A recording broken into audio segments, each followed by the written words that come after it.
Let's talk about the quietest, and perhaps the most terrifying, fear of all. The fear that you are going crazy. The fear that your own mind, the very seat of your consciousness, has become a dangerous and untrustworthy place. A story that is rooted in the deep, ancient wisdom of your own biology.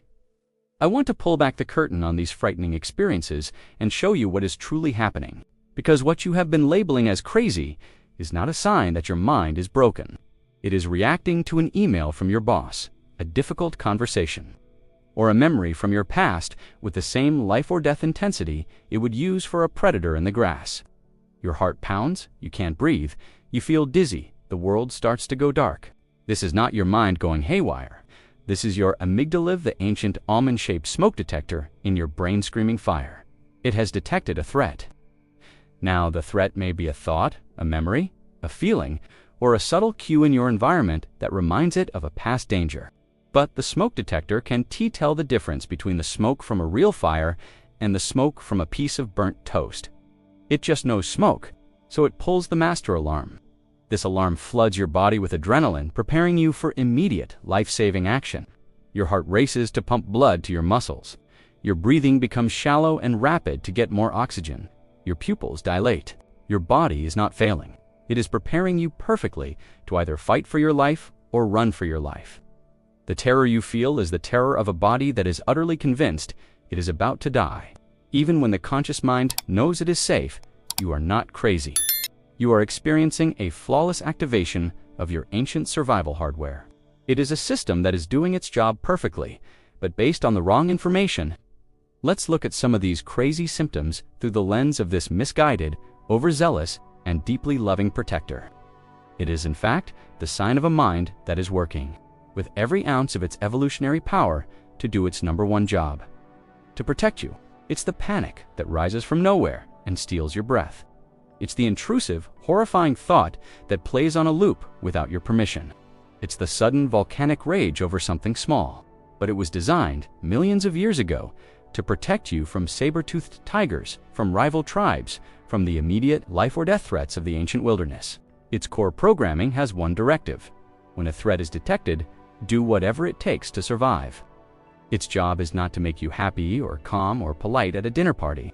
Its job is to keep you from being killed. And that ancient, powerful, and deeply primal security system is still running your internal world.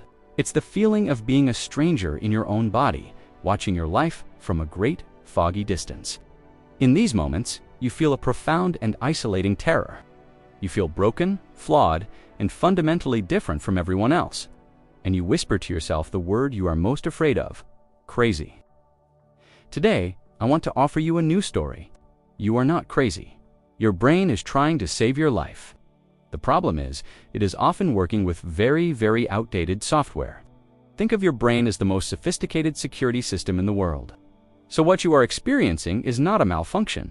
It is this ancient security system misinterpreting the threats of the modern world. Let's start with anxiety and panic attacks. That sudden, overwhelming wave of terror that feels like you are dying. What about those intrusive, obsessive thoughts? The horrifying images that flash in your mind, the looping, catastrophic what-if scenarios, the relentless replay of a past trauma. The feeling of being foggy, disconnected, of watching your life from outside your own body.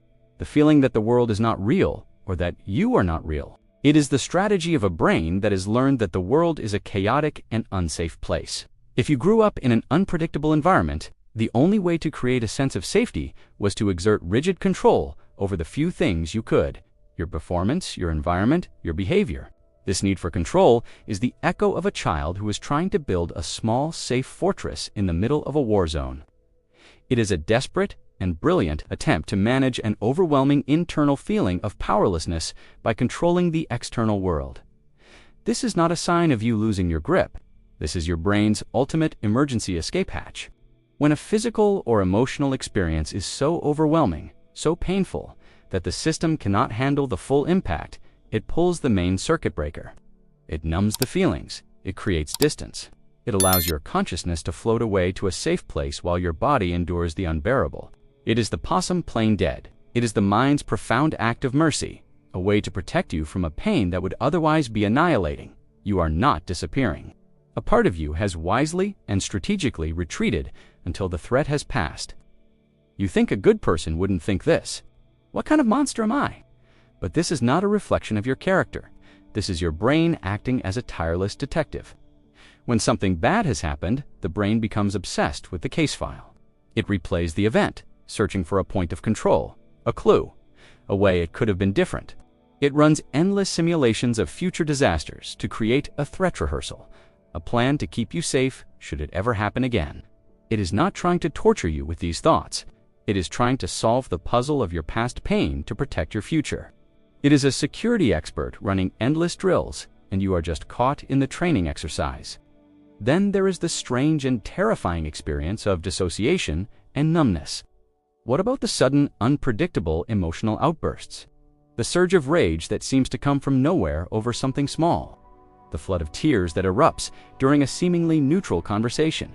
Imagine your emotional capacity is a bucket. For a person who has endured chronic stress or trauma, that bucket is already filled to the brim with unprocessed fear, grief, and anger from the past. You are walking around every day with a full bucket.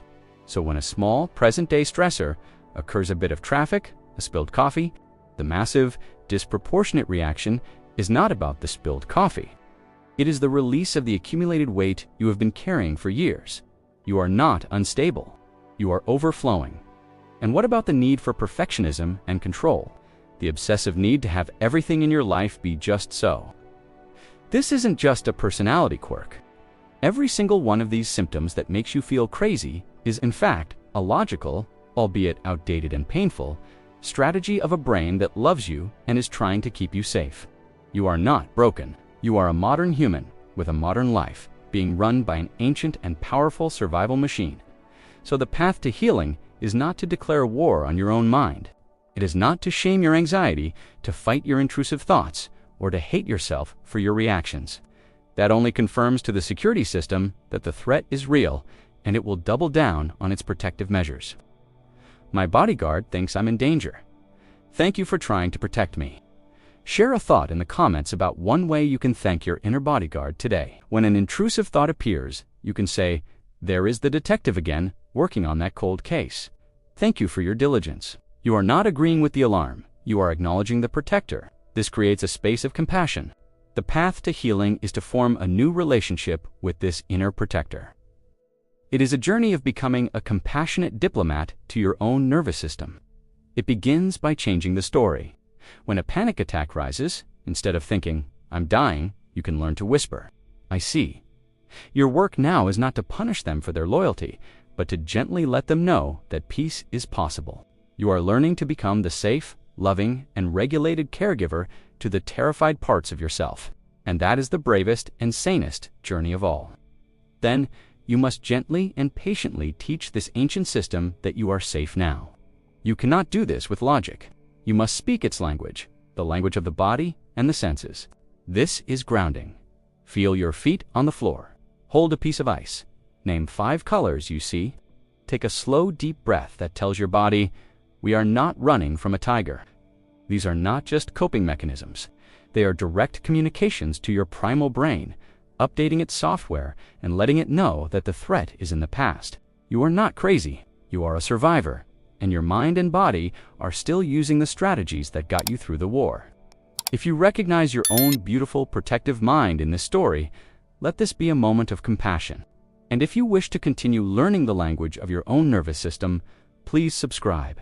You are not crazy. You are a miracle of survival.